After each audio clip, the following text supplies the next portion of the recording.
Isso ocorre de outra forma também quando você vai estudar pacientes diabéticos, né, em que você vai, também por um teste quantitativo, você vai medir a glicemia desses pacientes.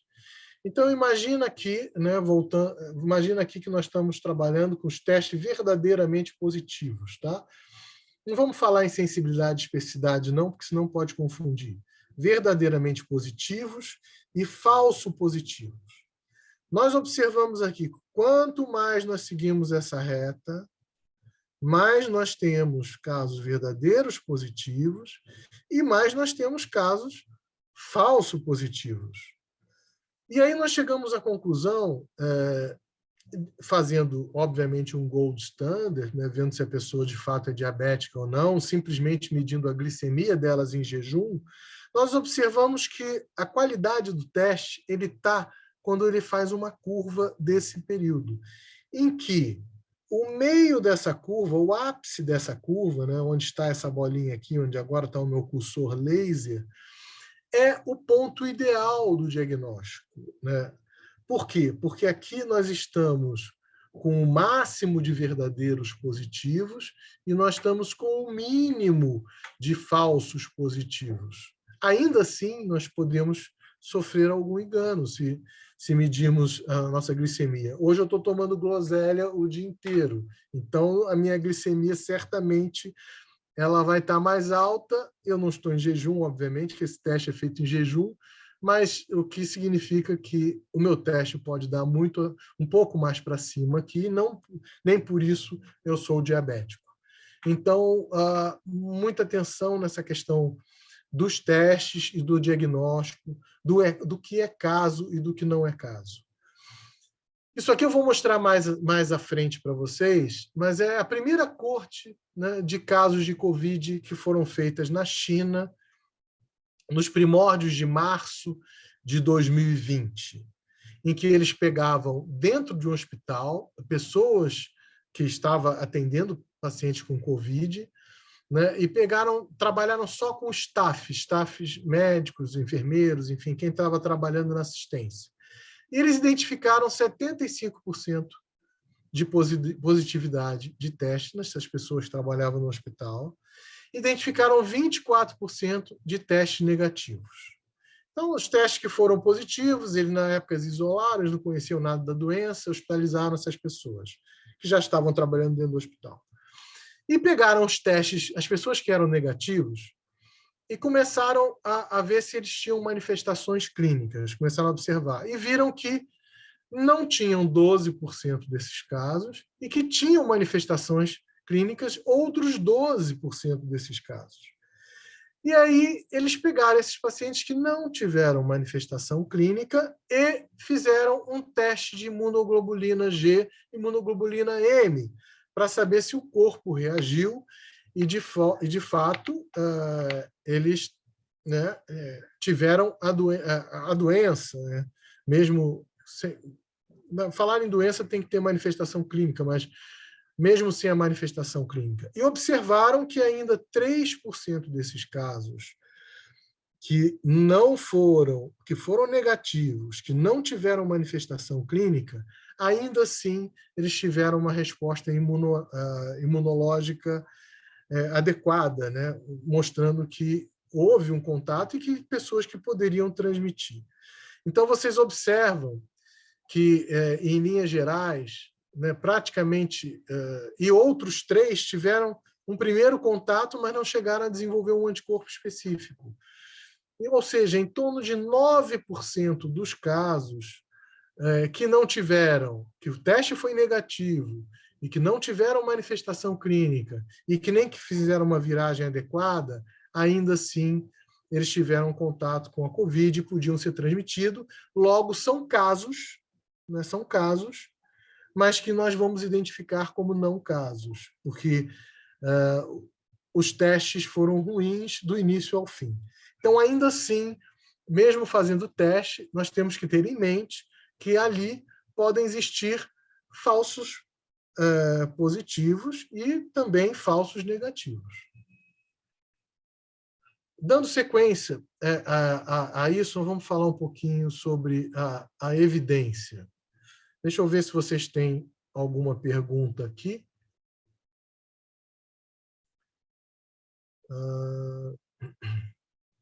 Ok, nenhuma pergunta por enquanto. Espero que vocês ainda estejam na sala.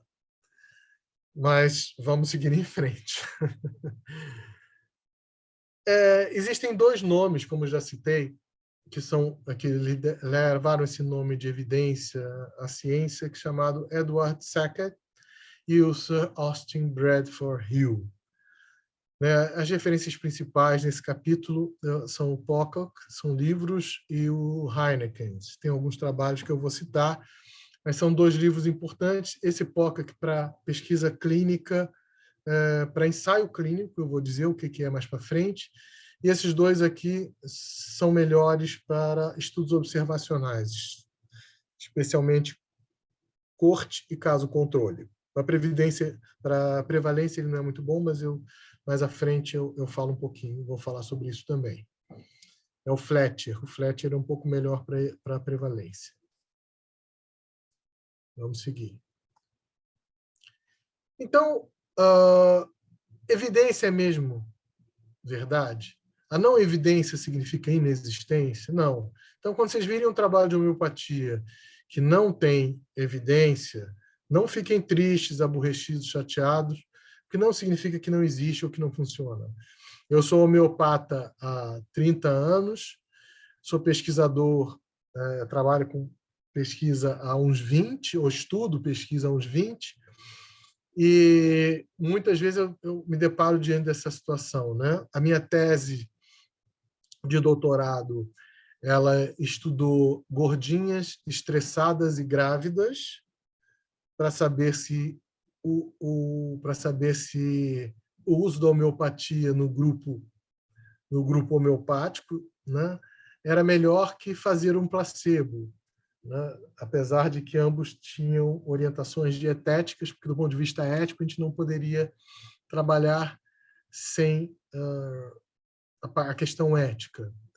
Então, o meu resultado do trabalho, o primeiro resultado, que foi ver se um grupo conseguia conter mais alimentação e, por isso, não engordasse menos que o outro, não houve diferença significante estatística. Porém, as gestantes, os Apgar, né, que é uma notinha que você dá para o recém-nascido, das gestantes que trabalhavam no grupo de homeopatia, tiveram muito mais Apgar 10 do que no grupo que não trabalhou com homeopatia. Então, foi um resultado secundário importantíssimo, especialmente porque você encontra respaldo na literatura homeopática, né? O Leon Vanier, dizendo que quando ele tratava as mães com homeopatia, os seus RNs apareciam mais viçosos, com os olhos brilhando, com a pele mais viçosa. E aí eu deixo uma outra questão, que eu vou falar mais na frente também, é se isso é bom ou se é ruim, né? Porque, às vezes, estressar recém-nascidos também pode deixar eles com os olhos mais brilhando, mais atentos, a pele mais viçosa. Isso pode ser apenas uma reação de fuga, né? Afinal de contas, acho que está dentro de um lugar fechado. Eu que sou um pouco claustrofóbico, não deve ser a melhor das experiências, né? A não ser, claro, como Platão, você não consegue não sabe o mundo que está fora da caverna, e aí, enfim, mas isso é uma outra discussão. Nós podemos produzir evidência, mas para isso nós temos que conhecer algumas técnicas. E quando podemos dizer que nós temos evidência? É isso que a gente vai se focar nesse trabalho. Esse primeiro retratinho aqui que eu queria deixar para vocês é com relação à diferença entre associação e causalidade. Vocês conseguem ver aqui a diferença entre associação e causalidade? Bom, todo mundo está vendo o gato, está vendo que o gato subiu no telhado, certo? Só que vocês conseguem imaginar que foi esse gato sentado exatamente no veio em que há uma curvatura, e eu agradeço esse slide para a professora Leonie, que me passou. Vocês acham que esse gato foi o responsável por quebrar essa estrutura de metal?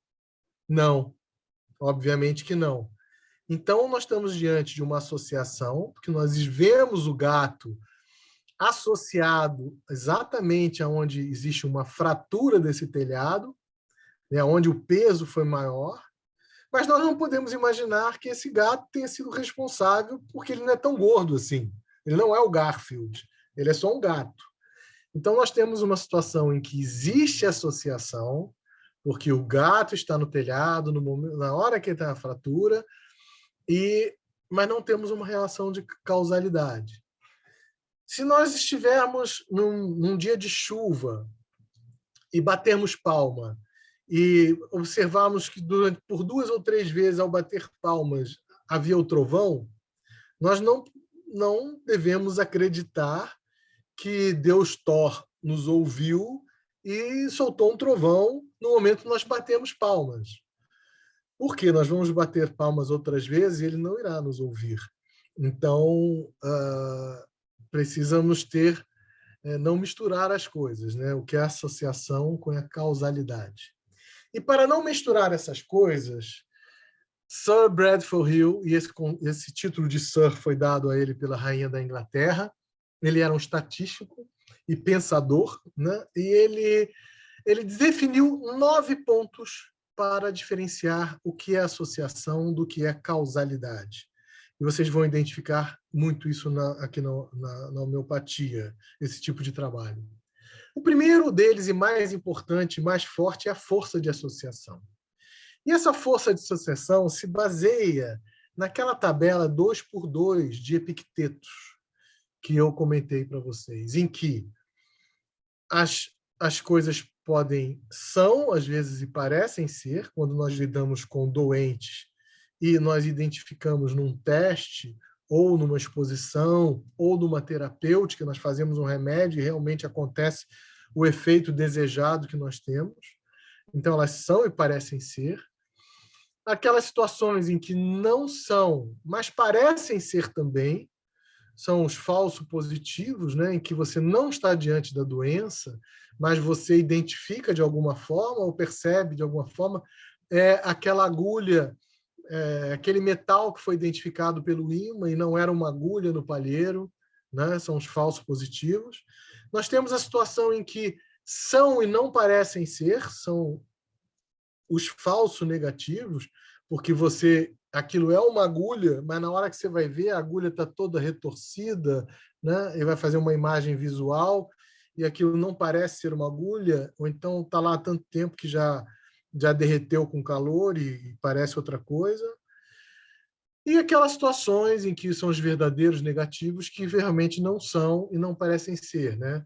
Ali foi na hora que nós passamos o ímã sobre o palheiro, nós pegamos uma placa de automóvel e ficou óbvio que não era uma agulha, então não são e não parecem ser.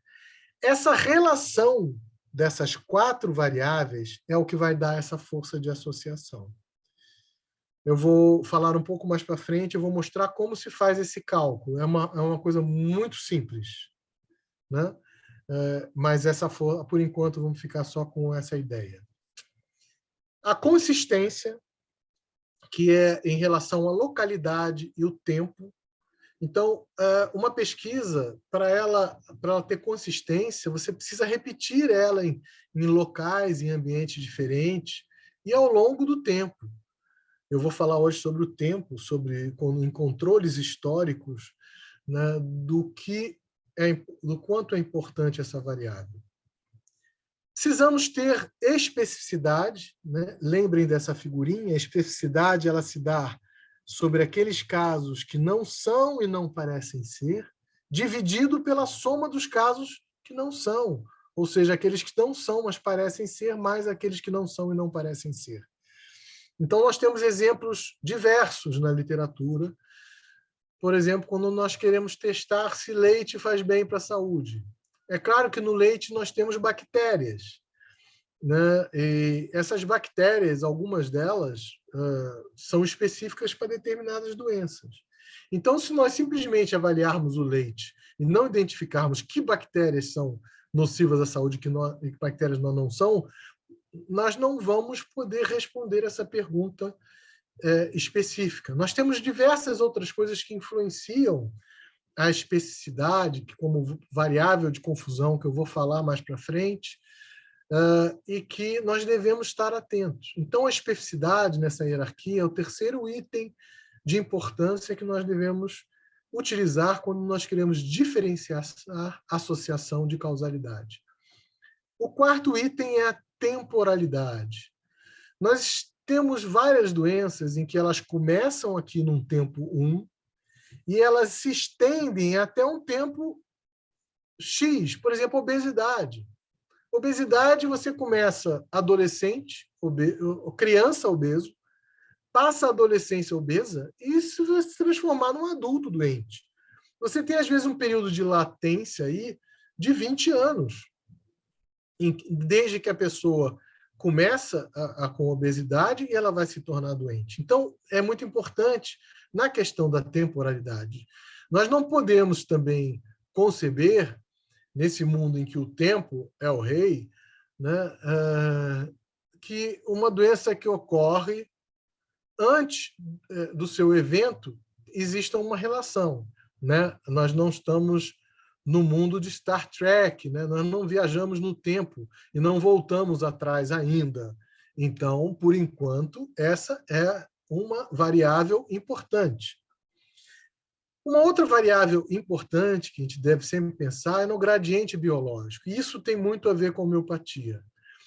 Todos os estudos, especialmente estudos piloto, né, em que você não precisa ter uma amostra muito grande, em que você vai identificar aí se existe a famosa dose-resposta, especialmente para os farmacêuticos que estão nos ouvindo, você não tem uma relação dose-resposta na homeopatia como você tem na alopatia, que também é limitada, né? Porque as doses da alopatia, eu posso fazer um antihipertensivo numa dose baixa, lodipina, por exemplo, 5 miligramas, ou numa dose mais alta, 10 miligramas. E você ter um efeito diferente, você ter uma pressão maior. Isso ocorre muito com os antagonistas, né, da recaptação de renina, angiotensina, aldosterona, como no caso o captopril, que na verdade é o veneno de cobra surucucu, que foi extraído daqui, foi levado para lá e fizeram um remédio no qual nós compramos, pagamos royalties e não recebemos royalties pela cobra surucucu, que aliás foi muito estudada também por Hering, né? Como o Lachesis trigonocéfalos na homeopatia. Porém, nós carecemos muito de trabalhos na homeopatia em que nós podemos relacionar a dose, né? ou a diluição das doses e o seu tempo de permanência. Isso nos proíbe de fazer uma série de trabalhos, de usar uma série de tipos de estudo e delineamentos, como vocês vão ver lá para frente, que seriam muito importantes de a gente fazer. Então, farmacêuticos, por favor, vamos fazer estudos piloto aí. Não precisa de muitos casos e podem trazer algumas respostas importantes. O grande ponto de atrito entre a comunidade homeopática e a comunidade alopática, ou científica de um modo geral, está nesse quesito aqui, chamado plausibilidade. A plausibilidade nada mais é do que você reconhecer as etapas, né, em que os mecanismos de ação de determinadas drogas ou substâncias até que eles deem o efeito esperado.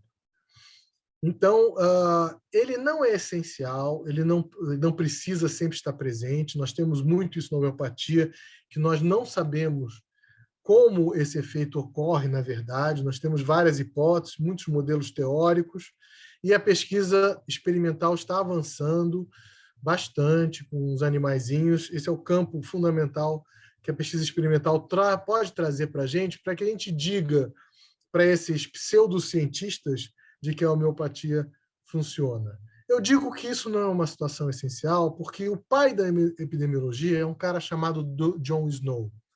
E John Snow ele tem um papel importantíssimo na história porque foi ele que, com o surto de cólera em Londres, na Inglaterra, no século XIX, ou 19, se eu não me engano, 1800 e alguma coisa, identificou da onde vinha o surto de cólera.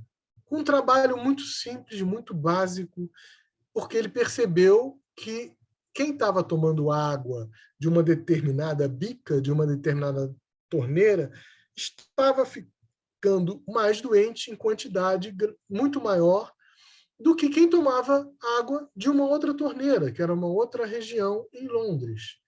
E aí ele conseguiu dizer que naquela água ali que eles tomavam cólera é que estava o início do processo de doença. Ele não conhecia o vibrião colérico, ele não sabia o que tinha naquela água, assim como a gente não sabe, às vezes, o que tem dentro daquele frasco homeopático, vai identificar uma dinamização acima do número de Avogadro. Você não vai conseguir. Então, mas ele disse, ó, tá ali o problema, fechem aquela bica que vai diminuir o surto. E ele foi, esse cara, Jon Snow, foi lá, tudo é homenageado pela rainha, né?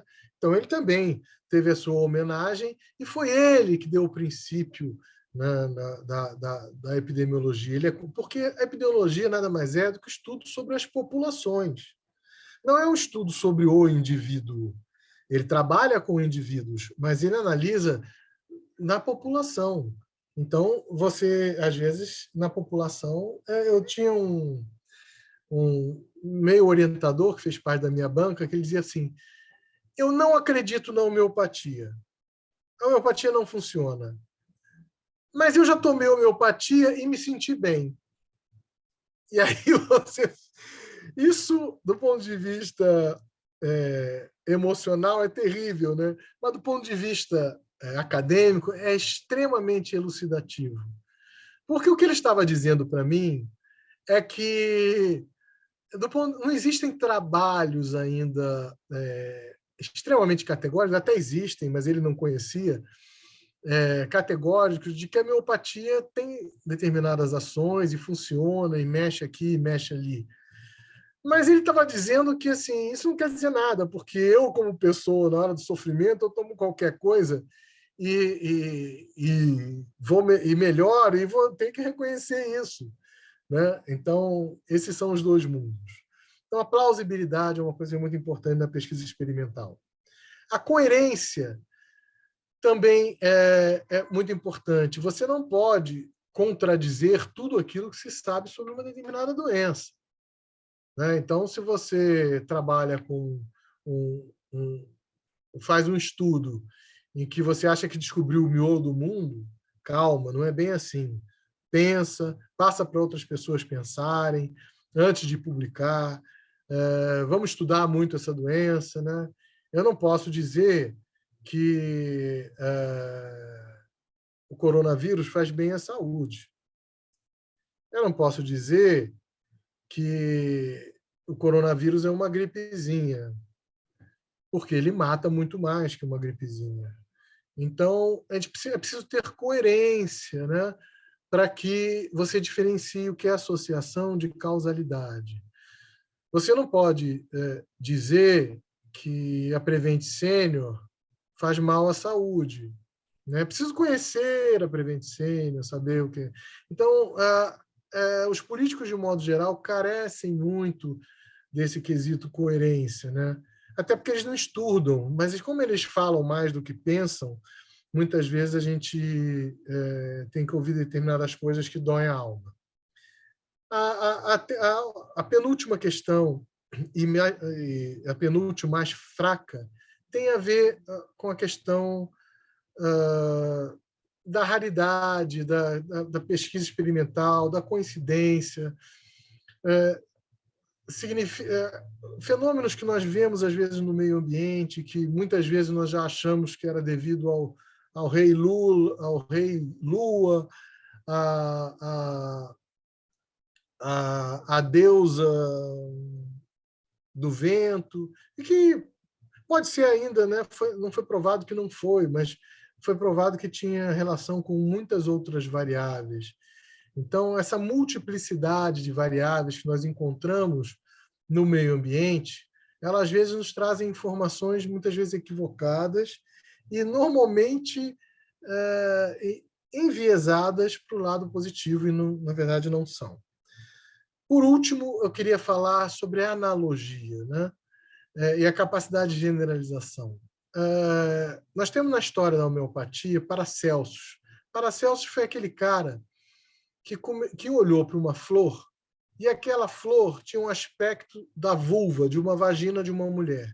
E aí ele começou a achar que aquela vulva, aquela flor seria bom como remédio para problemas femininos relacionados ao órgão sexual delas. Só que ele teve uma pequena diferença, né? Apesar disso parecer estranho, eu ouvi recentemente num congresso de homeopatia de homeopatas que estavam fazendo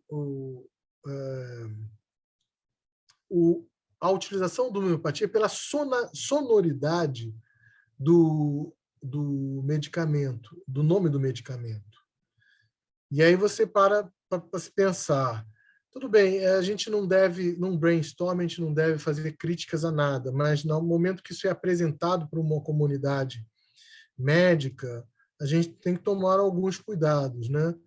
E isso eles fizeram porque eles tiveram um grande mestre, que eu prefiro não citar os nomes, que morreu, apesar de se fazer tudo o que podia se dar homeopatia. Gente, a morte é inevitável. Ninguém evita a morte ou modifica pessoas com homeopatia. É preciso entender o que, de fato, a homeopatia faz, né? Então, cuidado com a analogia de determinadas situações para o poder de generalização. Paracelsus teve o cuidado de experimentar. Ele começou a utilizar aquelas flores para problemas ginecológicos e depois não se falou mais nisso. Então, provavelmente, não deu muito certo, né? Então, vamos tomar muito cuidado, né, com essas coisas. Esse aqui é a famoso quadrinho 2x2. Tudo que vocês pensarem em termos de evidência, vamos pensar nessa questão, né, aquilo que é e parece ser, que não é, que não parece ser, que é, que não parece ser, que não é e que parece ser. Isso é muito importante, porque isso vai definir, você vai trabalhar com a epidemiologia em tudo com isso aqui. Critérios de inclusão. É fundamental, quando você vai fazer algum trabalho, que você especifique, né, as características clínicas daquela doença que você quer estudar. Se você vai estudar com uma enfermidade, eu sugiro que você estude com doenças que elas são mais definíveis, como a gente viu, casos, e não apenas com desconfortos, porque os desconfortos eles podem ter um viés mental muito grande, como o exemplo que eu dei da dispneia e da ansiedade. Precisamos saber da onde você está estudando, em que local, em que hospital, em que tempo você está estudando. Então, é fundamental para critérios de inclusão na sua pesquisa, ou seja, quem você vai estudar, aonde, essas variáveis, né? Elas são fundamentais à questão da pesquisa e na população-alvo. É ela que vai garantir a validade interna.